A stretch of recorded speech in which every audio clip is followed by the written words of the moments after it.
Muy buenas tardes, buenos días a todos, ¿qué tal? Bueno, otro año más, por segundo año hacemos el de novedades fiscales, por decirlo así, ¿no? Ana, falta Cris Carrascosa, que está pendiente de llegar, estaba por aquí, pero bueno, vamos a empezar ya y así ya no nos demoramos, ¿no? El año pasado, ¿verdad? Hace un año estábamos aquí, Justo. Ana, y un poco explicamos las novedades, pues bueno, vamos a intentar en estos 20 minutos ver qué ha pasado desde el Merch 24 al Merch 25. ¿Vale? Así que bueno, empezamos un poco con las consultas vinculantes. Bueno, me presento yo antes de nada, se presenta después Ana. Jesús Lorente de Celecrypto. Somos una consultora que está especializada en fiscalidad cripto en España.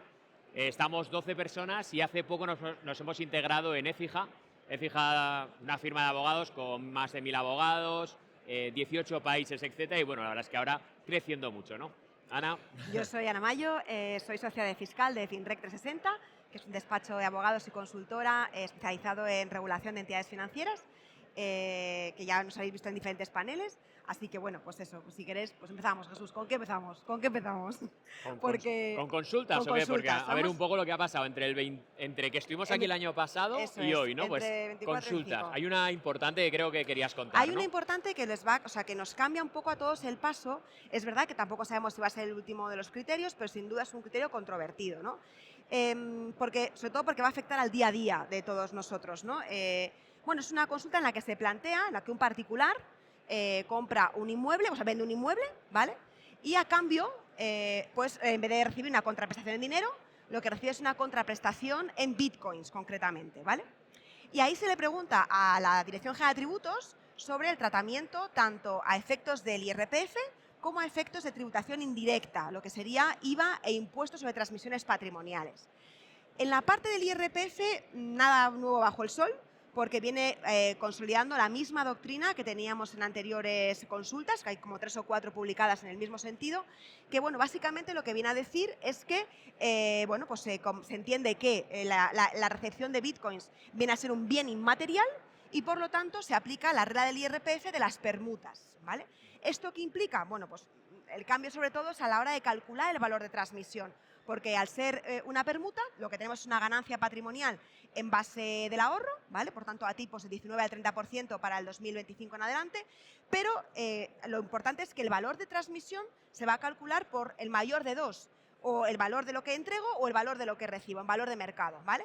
Por tanto, bueno, esto, como digo, en el IRPF no supone novedad porque ya había 3 constas tributarias en el mismo sentido. Donde nos encontramos la novedad es en el IVA y en el impuesto sobre transmisiones patrimoniales de actos jurídicos documentados. Y ahí está el tomate, como quien dice, ¿no?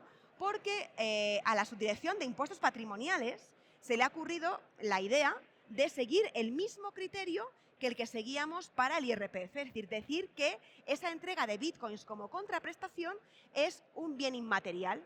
Y como consecuencia de esto, aquí está la historia, resulta que como bien inmaterial la ley del ITP, al aplicar la regla de permutas, nos obliga a entender que el adquirente, que es el transmitente del bien inmueble, no nos olvidemos, el adquirente de las bitcoins tiene que tributar en el impuesto sobre transmisiones patrimoniales en la modalidad de transmisión patrimonial onerosa al tipo del 4%, como si fuera un bien mueble.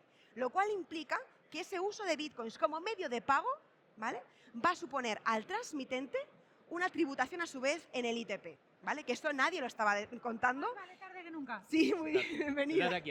Perdón, Que que tiene más- tenía varios paneles y... No lo estaba nadie descontando y pues ahora, claro, hay que tenerlo en cuenta en el precio porque eso ya supone, claro, menos margen, ¿no?, en la venta, ¿no? Esto es controvertido sin duda alguna. Primero porque la Subdirección de Impuestos Patrimoniales es la misma que resuelve las consultas del impuesto sobre el patrimonio. Y en impuesto sobre el patrimonio el criterio es que esto es divisas, ¿vale? Con lo cual el mismo subdirector contesta para el ITP, que es un bien inmaterial, y para patrimonio, que resulta que es una divisa. Pero es que además abre un tomate gordísimo, porque en el IVA, el criterio que seguimos es que cuando entregamos unas bitcoins, un empresario profesional entrega unas bitcoins, ahí es una operación sujeta y exenta por el 21.18, ¿no? Con lo cual, fijaros qué tomate se nos abre, que cuando nosotros vendamos un activo y recibamos bitcoins, hay que preguntarle al transmitente si está operando en la operación como un empresario profesional a efectos del IVA o como un particular.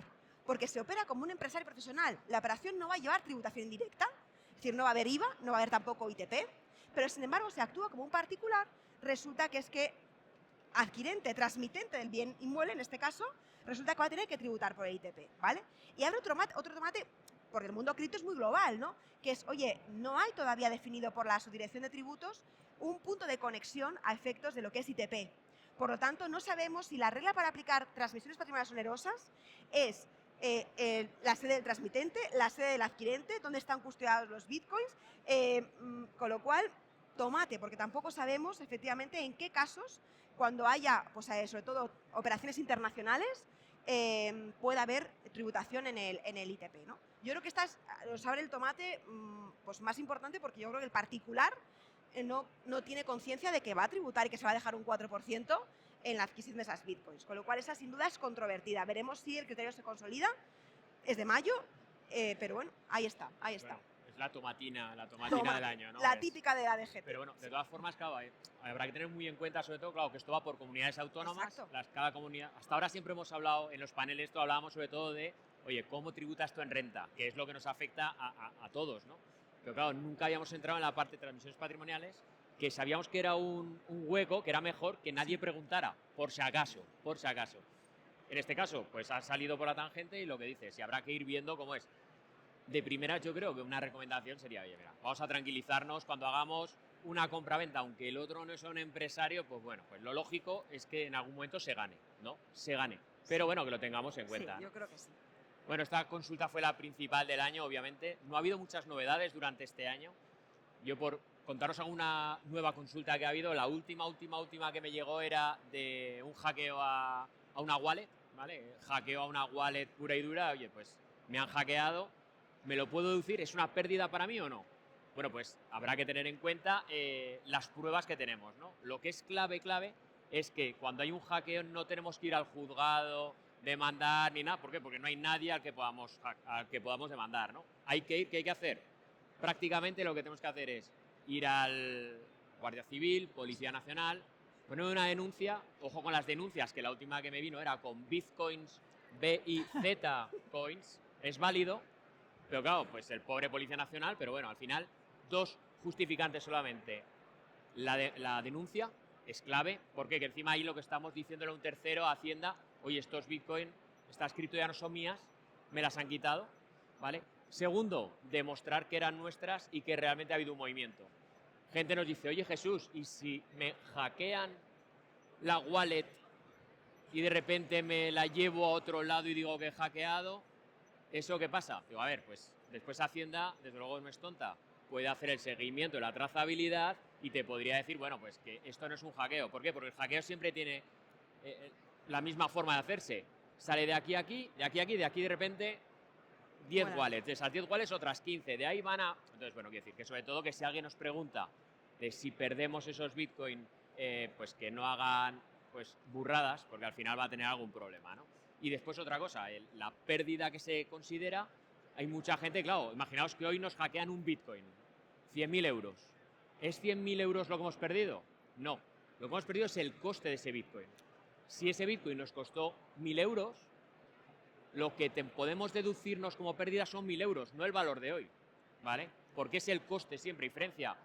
¿Cuánto me han dado? 0, ¿cuánto me costó? 1.000 menos 1.000. Entonces eso es clave porque la gente se cree que ha perdido 100, realmente ha perdido 100.000, pero fiscalmente solamente son 1.000, ¿no? Por lo tanto, bueno, otro tema para comentar, ¿no?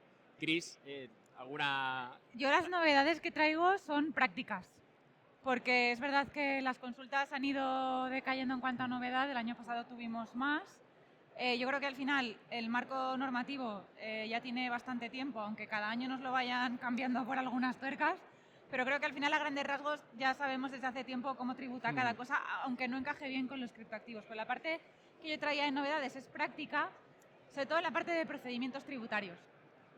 Por fin, por desgracia, pero este año hemos tenido en ATH las primeras 2 inspecciones de IVA e impuesto de sociedades relacionadas con una ICO. De importes muy elevados, muy por encima del delito fiscal, pero no se lleva delito fiscal, obviamente. ¿Por qué? Por lo siguiente, los dos son casos de emisiones de tokens que se hicieron en el 2022. 2022 ni había consultas vinculantes sobre emisiones de tokens.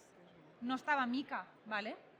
ni siquiera teníamos un criterio, digamos, no había un criterio dentro de una norma en España sobre qué era un token de utilidad, cómo tributaba, las emisiones de tokens que se han hecho, que se hicieron en el 2022, que nosotros hicimos varias, se hacían acogiéndose al marco jurídico que había entonces, que no tenía nada que ver con los criptoactivos. Bueno, pues en ambos casos se hacen inspecciones. En uno de ellos, además, en la misma inspección luego se regulariza el propio informe para aumentar la deuda tributaria, pero se utilizan criterios diferentes de devengo de IVA, que es donde un poco vamos a ir a atacar, ¿no? Entonces, ¿a qué vengo? A que la novedad está en que, ojo, porque ejercicios como 2022 están ahí abiertos, donde se hicieron operaciones de mucho importe, estamos hablando de 600, 700.000 euros de deuda, que ahora nos vamos a llevar primero al TEAR, pero luego acabaremos en un TSJ. Claro. Como ya dijimos, yo siempre he dicho que esto acabaría en un contencioso y la suerte es que lo voy a poder llevar, pero claro, aquí lo que se recurre sobre todo, y lo digo por si alguien luego acaba teniendo un amigo, un compañero, un caso de alguien que le pasa, en que, por supuesto, la inseguridad jurídica que había entonces no puede ir en contra del obligado tributario de ninguna de las maneras. Ya por no hablar de los actos propios, de que en el mismo informe se utilice un criterio tributario para justificar que se tenía que haber devengado el IVA completo a la hora de la ICO, pero por otro lado se me dice que se tenía que utilizar un criterio de devengo por operaciones para los tokens posteriores a la ICO, ¿vale? Claro. Entonces, yo creo que ahí vamos a tener la suerte, y con todo el respeto, de que la agencia tributaria empieza a entender cómo va la cosa, pero no del todo. Entonces yo creo que por lo menos ahí hay margen para discutir y por supuesto para debatir que la regularización no esté bien hecha, pero las novedades son que ya estamos ahí, ¿vale? Ya estamos en... Yo creo que las últimas veces que nos hemos visto el caso era, esto habrá inspecciones, ya las ha habido, ya las ha habido. Sí, nosotros también a nivel de inspección, sobre todo lo que nosotros llevamos más cliente institucional, sí, los proveedores de servicios de criptoactivos ya están sujetos a inspección, o sea, nosotros ya hemos pasado por varias, también de impuestos sobre sociedades y de IVA, pero bueno, gracias a Dios más o menos estamos ante de entidades que ya pues, se ponen un poco el foco y hemos salido relativamente bien. O sea, no, gracias a Dios en ese punto, pero es verdad que cada vez la agencia tributaria empieza a tener más conocimiento del producto. Y sin duda pues esto se va a incrementar porque luego hablaremos, pero vienen otros sistemas de control mucho más avanzados que claro, va a dar lugar a que el cerco se va estrechando, la verdad. O sea, pues aprovechamos y hablamos ya bueno, de DAC 8, ¿no? Ya que ¿qué es del 2026? ¿Qué es lo que viene? Más normativa, que es DAC 8, ¿no? DAC 8 se empieza a entrar en vigor ahora en 1 de enero del 2026, va a ser el primer año de reporte a nivel europeo. ¿Qué significa DAC 8? ¿Qué es DAC 8? ¿No? DAC 8 es un sistema de intercambio de información en el que van a intervenir los 27 países de la Unión Europea, ¿vale? Donde se va a transmitir información sobre la identidad de los usuarios de criptoactivos, su residencia fiscal y las operaciones que realizan, ¿vale? Esto se va a reportar a las diferentes administraciones tributarias en las que somos cada uno residentes fiscales y al final se va a crear una nube, ¿vale? A nivel de la Unión Europea en el que van a volcarse todos los datos, ¿vale? De tal manera que cada país luego podrá acceder a los datos del usuario que quiera en este caso inspeccionar, ¿vale? Esto, claro, para los proveedores de servicios de criptoactivos es muy potente, o sea, cuando es una entidad tradicional está muy acostumbrada porque eso es muy parecido a lo que tenemos en cuentas financieras, pero claro, para un proveedor de servicios de criptoactivos pues, que se acaba de registrar en MiCA, pues supone, claro, pues un reto porque tiene que acomodarse a todo este requerimiento de información que va a tener que dar a partir del año 2026, ¿vale? Con lo cual, fijaros que ya en los 27 países van a tener que reportar y, por supuesto, nosotros, los proveedores de servicios de criptoactivos aquí en España también. De hecho, va a haber cambios en los modelos tributarios que ahora mismo existen, que a lo mejor alguno conocéis. Hay un modelo que es el 172 de saldos, que es el que Hacienda utiliza para luego contrastar la información que vosotros declaráis en patrimonio. Bueno, pues ese modelo se mantiene igual, lo que pasa que hasta ahora solo se informaba sobre criptomonedas y se va a informar sobre todo tipo de criptoactivos que estén amparados bajo la normativa MiCA, ¿vale? El modelo 173, que es en el que los proveedores aportan la información sobre operaciones, ese desaparece con efectos para el 26, es decir, el 25 es el último año de reporte de ese modelo y para el año 26 habrá un nuevo modelo que es el que va a adoptar la normativa de DAC 8. Por tanto, novedad absoluta, porque ahí va a haber muchísimo más requerimiento de información. Y ese modelo, que será el nuevo 173, va a ser el que utilice Hacienda para contrastar la información que vosotros proporcionáis en renta, ¿vale? Que un usuario proporciona en renta, con lo cual va a haber mucha más posibilidad de contrastar esa información. Pero no queda aquí la cosa. Si en el 26 van a reportar la Unión Europea, a partir del 27 ya hay varios países, concretamente 58 países, entre ellos los 27 europeos, que van a reportar a nivel de OCDE, ¿vale? Es lo que se llama normativa CARF, es el Common, es un sistema parecido a lo que es el CRS, en el que todos los países, los 58, van a contrastar esa misma información, con lo cual, fijaros que ya, como decía yo, el cerco se estrecha, porque ya hay 58 países que reportan en el 27, en el 28 reportan otros 15, y se espera que en los siguientes años haya otros 7 que también se unan al mismo modelo. En total, el 29 68. creo que era Júpiter y Urano. También Júpiter y Urano también. Que también van a empezar a reportar. Pero bueno, lo cierto es que, por junto. ejemplo, para que os hagáis una idea, Estados Unidos reportará en el 28, que hasta ahora mismo estaba ya fuera de lo que es la normativa de CRS, pero en el 28 Estados Unidos va a reportar. Con lo cual, fijaros que ya, como digo yo, el cerco se estrecha. Queda un poco, queda 3 minutos y pico, pero bueno, un poco uniendo a esta parte que comentaba Ana, de la información que tenemos y que Hacienda tiene sobre que va a tener en un futuro sobre gente que está en el extranjero, que tiene en exchanges en el extranjero. Queremos comentar un poco por encima, por ejemplo, la ley Beckham. Ley Beckham hasta ahora es un beneficio fiscal súper importante, de los pocos beneficios fiscales que hay en España, en el cual alguien que se acoja a ley Beckham cumpla un montón de requisitos, etcétera, vale, eso va aparte. Si tiene criptomonedas y las vende, tiene 3 opciones. Una, si las tiene en una plataforma española, tiene que tributar aquí como si estuvieran en España. Si está en una wallet, también se considera que está en España y por lo tanto tributan. Pero claro, si está en una plataforma que está fuera de España, que hasta ahora Hacienda no lo sabe, No tiene esa información. no tendrá que tributar nada. Cuando digo nada es 0. Entonces, claro, es un beneficio fiscal enorme que desde luego hay que intentar aprovechar, ¿no? Claro, hay que decir, bueno, pero ¿y qué me interesa? ¿Tenerlas aquí, moverlas allí? A ver, lo que es importante es que cuando se transmitan, obviamente estén en el otro lado, estén fuera de España, ya con DAC 8, Hacienda va a saber que tú tienes en OKX o en cualquier otro sitio, bueno, que esté dentro de España, o sea, en Europa o en otras plataformas, pero claro, es una cosa que es súper importante y que desde luego si podéis explicar a vuestros posibles clientes os vendrá muy bien. Yo creo que ahí uno de los grandes servicios que se prestan ahora y se prestarán en el futuro son las planificaciones. Es decir, hay muchos clientes que tienen patrimonios muy importantes. Nosotros llevamos un par de años haciendo esto, que es, oye, tengo X millones, ¿no? Y lo quiero desinvertir. Entonces, lo hacíamos antes, ahora con el exit tax, bueno, blancos y negros, pero la gente que se va de España para desinvertir, tributar, residir y luego volver o no, hay gente que no vuelve, es un servicio que sí se requiere mucho y que además, por su sofisticación, es un servicio que, claro, y yo creo que además, no sé vosotros, pero a nosotros ya hemos tenido varios clientes perseguidos por Hacienda a raíz de los 030. Bueno, Es decir, 030 es lo que el modelo informativo de me voy de España, ¿no? Entonces, hemos tenido varios clientes que además han ido a países muy específicos en cuanto han presentado el 030, inspección, ¿vale? Para ver por qué te vas, qué te puedo coger. Bueno, Hacienda, yo creo que esta conducta que tiene Hacienda no la vamos a ver de menos. Nosotros, ATH ahora va el día 7 a Jerez al Congreso Nacional de la Unidad de Recaudación a formarlos en activos digitales. Formaros poco. Luego vamos a no le des mucho inspección, know-how. eso es lo que todo el mundo luego me dice, ¡chaquetera!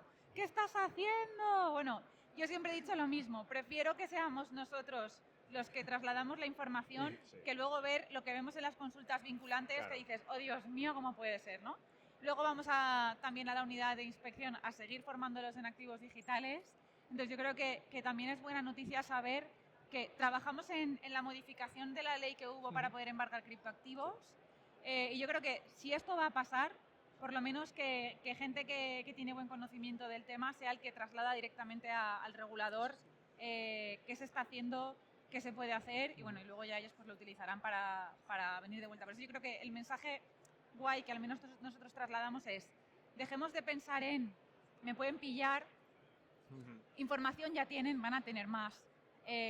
Yo creo que es la institución con más recursos de España, entonces tributemos bien y si no, pues vayámonos.